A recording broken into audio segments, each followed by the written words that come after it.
Bam yon ti lumière, mais bam yon ti lumière pour moi, ça va passer.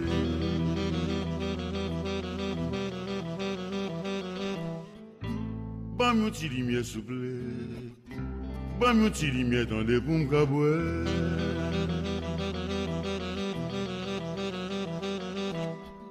Pour qui ça, c'est nèg yo fait souffrir.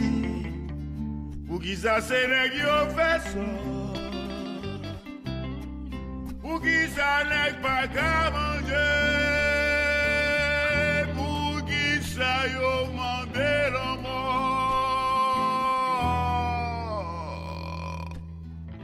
J'ai dit la vie douce, mais c'est pas tout le monde qui joue privilège ça.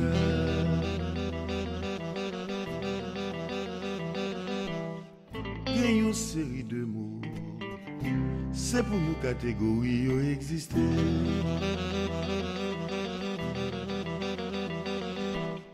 Bonheur, joie, contentement à gaieté. Yo pas jamais joué moment sec. Yo là y vivre au jour les jours. En espérant you mieux demain.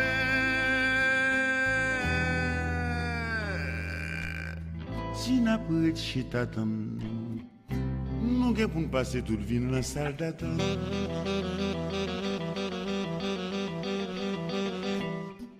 Maman nous te la donne, papa nous te la donne, nous-mêmes nous on te la donne.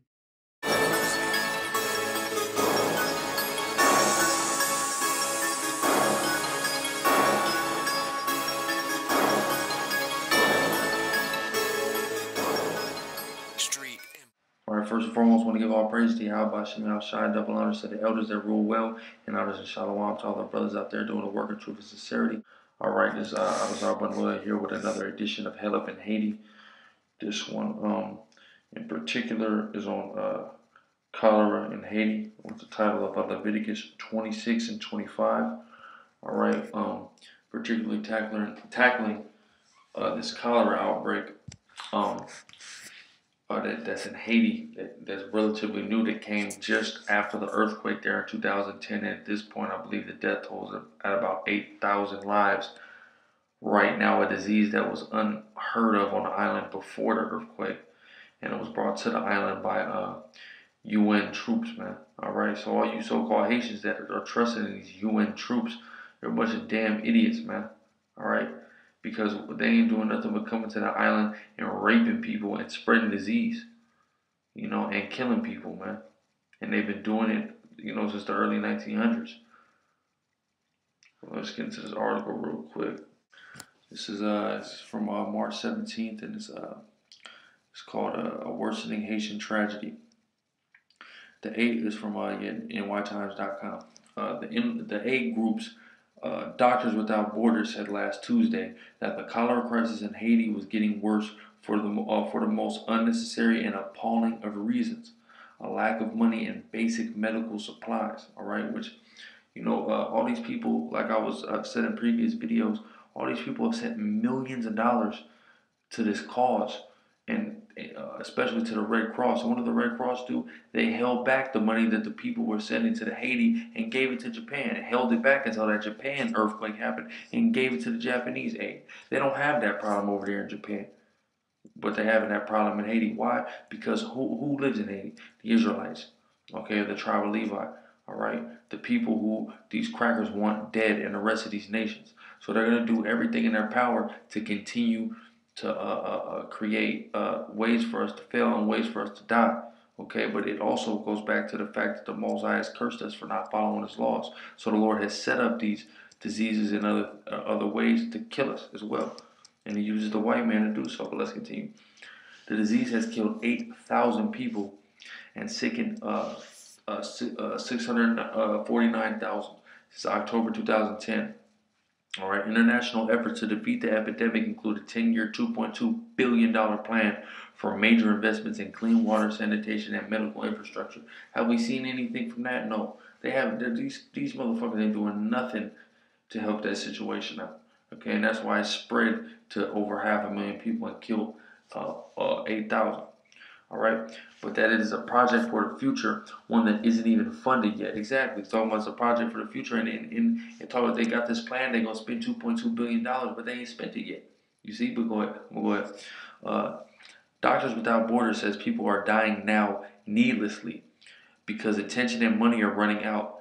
Aid groups are leaving. Staff members at some treatment centers haven't been paid in months. Equipment is wearing out, and sanitary precautions are being abandoned. All right, because these crackers that got this money, okay, they don't give a good goddamn about the so-called Haitian. Okay, so they're not paying these people, and they're not giving a damn about the health of the so-called Haitian. They want the so-called Haitian to keep dying, man. All right. The death rate has reached an intolerably high 4% in some places, the group said, and the rainy season is about to make things much more difficult. The dreadful backdrop to this emergency is an abdication of responsibility by organizations that have pledged to help Haiti, which there's many groups that have pledged to help, but have they actually helped? A goddamn thing. Particularly the United Nations. And that's the main dudes that's got these soldiers, these so-called peacekeepers over there on the island. And what are these peacekeepers doing? A bunch of wickedness. They're the ones who brought the cholera to the island. All right, they're the ones that's raping Haitian. The UN said last month that it would not pay financial compensation for the epidemic's victims, claiming immunity. Exactly. Now there was a lawsuit filed against the United Nations, okay, for millions of dollars for compensation for the victims of this cholera outbreak, because the UN are actually the people that brought the cholera to the island. Okay, and it's a fact. All right, they try to deny it, but it's a fact. And see, the UN. This is an example of the UN being the devil that they are, being the beast that they are, and bringing a disease that is killing thousands of people on the island, yet claiming immunity when they're brought up on charges for it, man. And you telling me this ain't the beast that's written about in the book of Revelations? That this isn't the devil? Let me continue. This is despite overwhelming evidence that the UN introduced the disease, which was unknown in Haiti until it suddenly appeared near a base where UN peacekeepers had let sewage spill into the river. Yeah, these sick ass UN peacekeepers from Nepal. What did they do? They came to their little camp, and the sewage from their camp has spilled into the river, and it spread all over the island. Now, though the UN has done much good in Haiti since the 2010 earthquake, its handling of cholera is looking like a fiasco. While it insists that it has no legal liability for cholera victims, which is bullshit. You brought it there. If you're not liable, then who is? It must not duck its moral obligations. That means mobilizing doctors and money to save lives now, which they're not doing. They don't give a damn. All they're caring about is killing and raping people and robbing people, and making sure their eradication plan gets all the money and support it needs. Its record so far is dubious. A UN appeal last year for $24 million for cholera programs ended the year only 30% financed. And in December, the UN said it would contribute $23.5 million to the new 10-year plan, about 1% of what is needed, man. So, man, the UN, man, they don't give a damn. And they are the goddamn devil. They want to bring a disease to the island, and they don't want to do nothing to help eradicate the problem, man. When they're the goddamn devil, they caused it, man. But at the end of the day, it's deeper than the UN. All right, it's much deeper than that. All right, it's got a lot to do with the previous sins of our people, and that's the reason why the Lord is plaguing us with these various diseases and introducing these new diseases to us. All right, let me get a couple scriptures briefly. You know, a lot of these Hell Up in Haiti lessons, there's a particular chapter you gonna always hear as a repetitive theme, and that's Malachi's 2nd chapter. All right, just Malachi 2 and 5. My covenant was with him of life and peace, meaning this is the covenant that the Most High made with our people, particularly the tribe of Levi. He made with us a covenant of life and of peace. All right, but he done took that covenant away because we have violated the agreements of that covenant, which is keeping his law, statutes, and commandments and teaching them. All right, as being the priest. Let me continue. And I gave them to him for the fear wherewith he feared me and was afraid before me. Let me jump up to verse 2. If you will not hear, and if you will not lay it to heart, which the so-called Haitian hasn't, and this is directly to you so-called Haitians, to give glory unto my name, saith the Lord of hosts. I will even send a curse upon you. All right, so the Most High, He sent curses on us. All right, and I will curse your blessings. He's cursed us in our land, man. He's cursed the things that were supposed to be good. All right, yet I have cursed them already because ye do not lay it to heart, man. So the Lord has already predestined things like this to happen. He's predestined 96% of our land to be deforested. He's predestined thousands of people to get hit with this cholera and drop dead. He predestined that earthquake. He predestined all these things that's happened to us. People getting raped and killed by American soldiers and UN soldiers.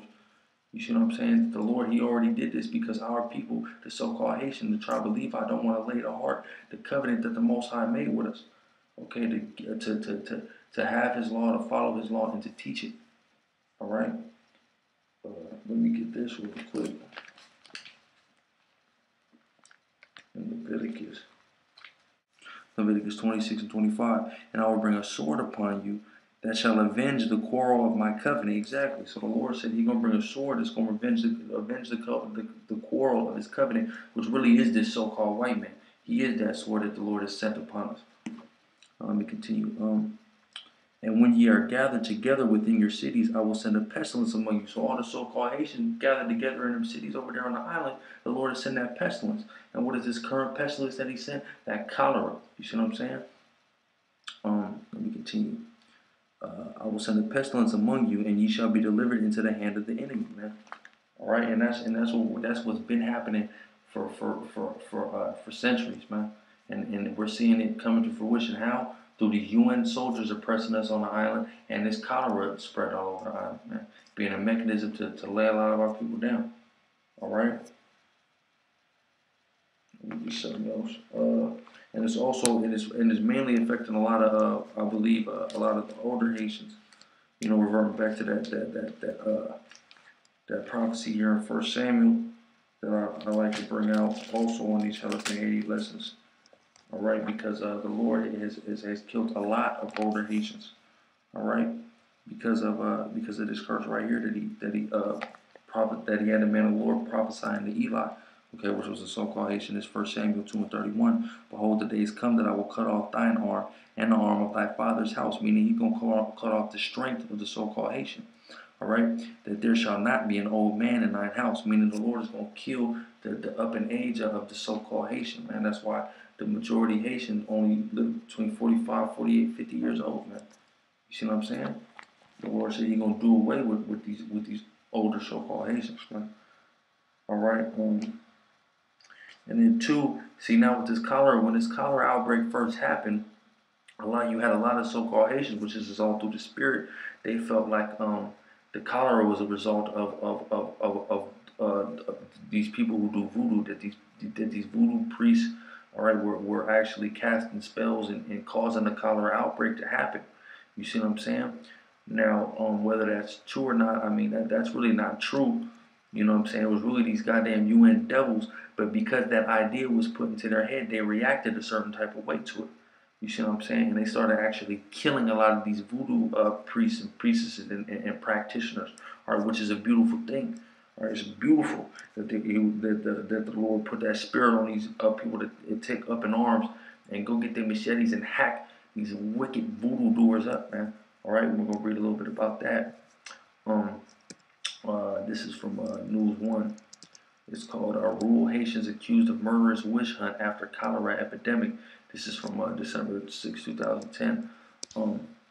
Port-au-Prince, Haiti. Terror over a fast-spreading cholera epidemic has triggered a violent witch hunt in rural Haiti, in which locals have murdered at least 12 neighbors on accusations they have used black magic to infect people, police said Thursday. The fast-killing infection is new to Haiti, and there is widespread confusion and fear about the disease. In less than 6 weeks since the first ever case was confirmed in the country's rural center, nearly 1,900 people have died and more than 84,000 have been infected. The rumors began to spread last week in the remote southwestern Grand Anse region, where the first cases of cholera are only now being seen. That voodoo practitioners have fashioned a magic powder to spread the infection. Machete-wielding mobs have since lynched and killed a dozen people accused of practicing such witchcraft, burning the bodies of their victims National Police spokesman France Le said, which is again, man, it's all through the Spirit because you know the scriptures say what, suffer not a witch to live, man. You see what I'm saying? And this is also further proof that the so-called Haitian man is the so-called Levite. Or is the tribe of Levi according to the Bible, because this is very similar to a story that happened in the book of Exodus. The head of Haiti's voodoo religion has called on authorities to act after dozens of priest lynchings. At least 45 voodoo priests have been murdered in recent weeks after being blamed for causing the Caribbean country's deadly cholera outbreak. Most of the killings have taken place in the coastal town of Jeremy, with victims often being hacked to death with machetes. Max Beauvoir, the supreme leader of Haitian voodoo, who's criticised police for not doing enough to stop the killings, said, "We saw what happened in Jeremy. Certainly immediately everyone witnessed some holding machetes cutting. About 45 people died in their hometown. We think that's horrible and should never be tolerated. That's why as voodoo practitioners we are rising against that, and we will oppose it by any means necessary." Since emerging in central regions in October, some 2,500 people have died from cholera. While some Haitians blame voodoo leaders for spreading the disease with spells and powder, others have accused the UN's Nepalese force of bringing it to Haiti. Now, I'm going to bring out that scripture in Exodus real quick. It's Exodus 32 and 25. And when Moses saw that the people were naked, for Aaron had made them naked unto their shame among their enemies. Okay, and what was this to happen? All right, let's get a little background on the story. Moses was up on a mountain. He was going for a while. Now these Israelites, you so-called black men, okay, and Latino men and women, all right, you was having such a lack of faith because Moses was going for so long getting the laws from the Most High that you asked Aaron, which was the high priest, okay, a so-called Haitian, to fashion 2 golden calves for you to worship. Okay, and when Moses came back down from the mountain and he seen it, he was upset. Okay, and this is what happened. This is verse 26. Then Moses stood in the gate of the camp and said, "Who is on the Lord's side? Let him come unto me." And all the sons of Levi, meaning all you so-called Haitians, gathered themselves together unto him, meaning, and that's how we got the priesthood. Because when Moses, who also was a so-called Haitian, asked who was on the side of the Lord, it was us who stood, nobody else. Now let me continue. Verse 27, and he said unto them, "Thus saith the Lord power of Israel, put every man his sword by his side, and go in out from gate to gate throughout the camp, and slay every man his brother, and every man his companion, and every man his neighbor." So Moses put that charge on us to slay of our own people, the other tribes of Israel, to slay them for their wickedness. Okay, this is verse 28. And the children of Levi did according, meaning you so-called Haitians, did according to the word of Moses, meaning we did what Moses told us to do, which was go throughout the midst of our brethren, the other tribes of Israel, the Negroes, West Indians, Latinos, Native Americans, and kill them, man, according to what was righteous, all right, because they were being wicked, and they were being idolaters. So what's the punishment for that? Death. Let me continue. And the children of Levi, according to the word of and the children of Levi did according to the word of Moses, and there fell of that people that day about 3,000 men. So this is a very similar story. It's through the Spirit that the so-called Haitian man, which is really a Levite, took up in arms to rid the land of these idolaters and these witchcraft doers, much like we did during the time of Exodus, man, when we was coming out of Egypt. All right, let me read the rest of this article, though, or these last couple of paragraphs. The origin of Haiti's cholera epidemic have not been proven, even though and that's only because the UN is trying to deny it. But it's really a fact that it came out of here, and it's going to speak on it. Public health experts believe the bacteria, which matches a South Asian strain, was imported from a cholera endemic country. Much speculation has centered on a base of UN peacekeepers from Nepal, which documented sanitation problems, which was located on the river where the outbreak began. So where the hell else did this disease come from? If it's never seen an island before ever, and then you get a group of soldiers that's from a country where it's an epidemic, and they come and they have a sanitation problem, and their sanitation leaks into the river, and in that same river the outbreak begins, then ask your damn self, where does that come from, man? It don't take a rocket scientist. Okay, all the pieces of the puzzle fit together perfectly. All right, these goddamn UN peacekeepers, which don't keep no goddamn peace. All right, spread this disease on the island. All right, let me continue. Riots against the UN peacekeepers broke out last month in the country's north, and chance linking politicians with the epidemic have become standard at anti-government protests around Sunday's disputed presidential election. Man. All right, so but that's all through the Spirit, man. The Lord, but He puts this pestilence, okay. But then what? There's good that comes out of it. Why? Because these goddamn demonic, devil worshiping voodoo practitioners get laid down, man. All right. So that's a beautiful thing. All right, because the Lord's judgment, like we always say, man, the Lord's judgment is a ring, man. All right. He sent that island, that cholera on the island to kill people and to plague people and to chastise people, and then he also rose up these people in arms, much like he did our same people during the time of Exodus, to get rid of these demonic people, man, and to take sword to them and hack them up, man. All right, it's no coincidence that they took machete, which is a sword, to their side and killed these people just like we did at the time of Exodus, man. It's no coincidence. It's not just a strange happening, man. All right, this is all through the Spirit. All right, because our spirit beareth witness to who we are, man. The so-called Haitian is the tribe of Levi, the Levites. All right, the priests. All right, according to the Holy Bible. You know. Hey, but with that, shalom.